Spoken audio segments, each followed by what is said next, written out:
We have been joined again also in Abuja studio by the national chairman of the ADP, Alhaji Yebagi Sani. Thank you so much for joining us on the program. That is more important, other important issues that we were taking up on the program. Well, Mr. Adeshino, let's ask you, it's a difficult question that I will ask you this evening. How far do you think the president that you know, you're working, your principal, can go, especially when he had said before that he will spare nobody, even his party members, in the anti-corruption war?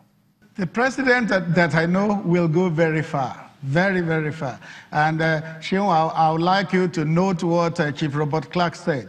He gave 6/10. I hope you heard it, because a lot of Nigerians want to rule off and rule out the anti-corruption war. I want to thank Chief Clark for that comment. But the president that I know, irrespective of who has fallen foul of the law, he will let that person face the law.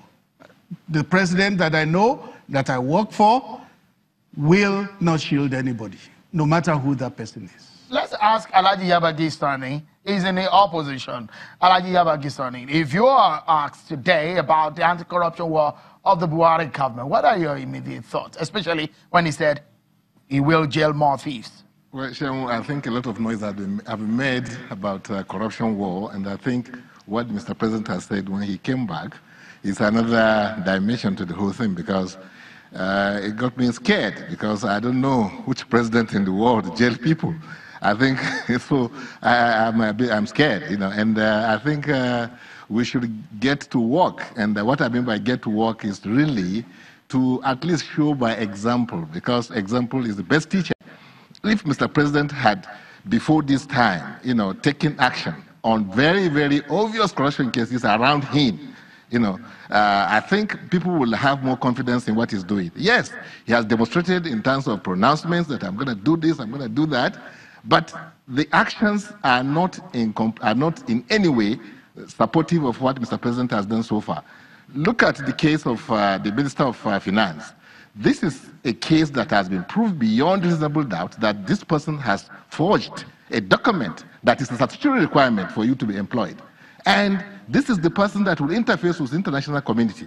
And we still keep this person to represent us in a very, very strategic sector of the economy. Those are still perhaps in the realm of allegations. Business as usual. Those are still in the realm of allegations, Alhaji Sani, because we've not gotten a full and final statement from government or even the minister herself.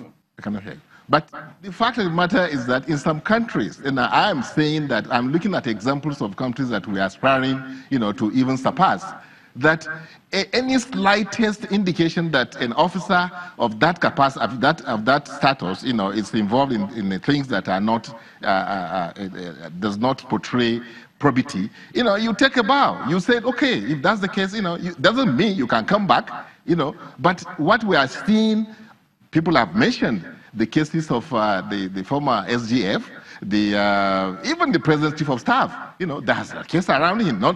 These cases have not been resolved beyond reasonable doubt. That is why Nigerians are not happy. Nigerians are doubting Mr. President. Mr. President came on a platform of a landslide victory because he said he was coming to fight issues that have bothered Nigerians and have held us back for too long. Corruption is one of them. You know, the economy is another one. The fact that we have insecurity is another one. And this president personifies everything that you need for a president to fight these three issues that he has come out to say. That's why people believe in, without any doubt, that this is the right person. But here we are, still talking. 3 years down the line, the man is coming to tell you that it is now I'm going to fight the war. Which war? The war against your competitors? That is other politicians coming to fight? I mean, to compete with you, to take the office? Is that the war you are talking about now?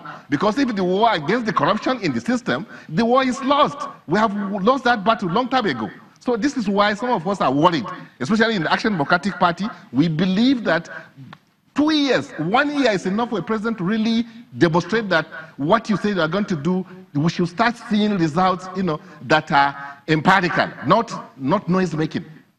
All right, let me, we'll probably rest the issue of anti-corruption war because we need to talk about the 2019 elections and some of the legality around the funding for that budget. But before I allow Mr. Additional to go on the program tonight, Mr. Additional, when will the president be signing the amendment to the Electoral Act? Because Mr. Falana came out, and I quote some of his statement, he said that, I quote now, that no substantial modification shall be made to the electoral laws in the last 6 months before the elections, except with the consent of majority of political actors, end of quote. That amendment is on the president's table. Now that he's back, is it possible that we'll see him signing it on Monday? I wouldn't be categorical to say Monday, but I know that now that Mr. President is back from holidays, all the things that require his attention will be attended to. Okay, then, before we go on this break, just in 30 seconds, I know that you've heard that there are fears in some quarters that now that the president is back, is it a possibility to have the sacked DSS DG, Lawadora, back in the fold, working for government? Well, you are then trying to preempt or second-guess the president. He came back last night. Whatever happened in his absence was done by an acting president who had the requisite powers to do whatever he did, and some of the things he did were done in consultation with the president himself, though he was on vacation. So you can't second-guess the president on that issue.